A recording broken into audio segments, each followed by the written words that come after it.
Okay. Okay. మనం దేవుని సేవకులం. అలాగే క్రీస్తు సేవకులం. ఇప్పుడు టన్నుల కొలది వచనాలున్నాయి. కొన్నిటిని మీకోసం చదువుతాను. 1 పేతురు 2:16.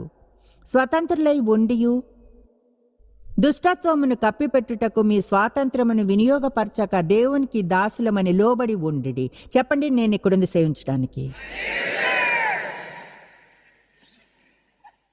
ఎఫ్సి 6:5-7 వరకు. దాసులారా, యథార్థమైన హృదయం కలవారై భయముతోనూ వణుకుతోనూ క్రీస్తునకు వలె శరీర విషయమై మీ యజమానులైన వారికి విధేయులై ఉండిడి.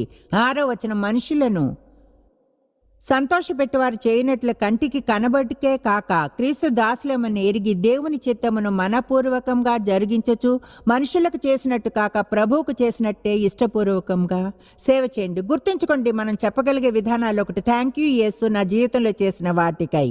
దానికి జతగా ఇంకా ఈరోజు హెల్ప్ చేయడానికి ఎవరినైనా చూపించు.